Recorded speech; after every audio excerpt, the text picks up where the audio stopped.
In the early 1900s, America was booming. Cities were growing, fortunes were being made, and the country was telling itself a powerful story that it was the land of opportunity for everyone. But hidden behind that story was another America, one most classrooms skipped over entirely. In Tulsa, Oklahoma, there was once a neighborhood so successful it was called Black Wall Street. Greenwood wasn't poor.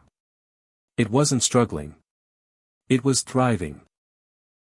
Black doctors, lawyers, teachers, shop owners, and entrepreneurs had built an entire self-sustaining community. Money stayed inside the neighborhood. Businesses supported one another. Families owned homes. Children dreamed big. By 1921, Greenwood was one of the wealthiest black communities in the United States. And that success made some people furious. The official story used to say that violence just broke out. But the truth is far more disturbing. It began with a rumor and unproven accusation involving a young black man and a white woman. No evidence. No trial. Just a headline designed to inflame fear. Within hours, white mobs gathered. Local authorities didn't stop them. Some even helped them.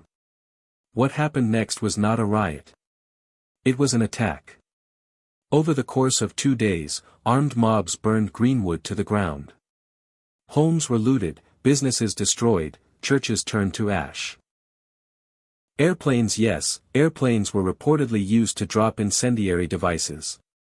Families ran for their lives. Thousands were left homeless. Hundreds were killed, many buried in unmarked graves.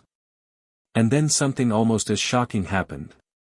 The story disappeared. Insurance companies refused to pay claims. Survivors were blamed. Newspapers destroyed their own archives. Schools didn't teach it. For decades, the Tulsa Race Massacre was erased from American memory. Children grew up never knowing Black Wall Street existed. Never knowing it was destroyed. Never asking why. The survivors rebuilt as best they could, but the wealth was gone. Generations lost what could have been passed down: businesses, property, security. The economic gap we still talk about today didn't appear out of nowhere. It was created. Deliberately. For nearly 100 years, silence did the rest. Only recently has America begun to acknowledge what really happened.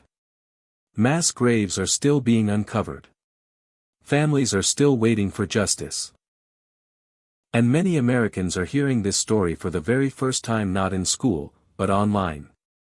This isn't about guilt. It's about truth. Because you can't understand America's present without knowing its past. And some of the most important lessons were never taught, they were buried.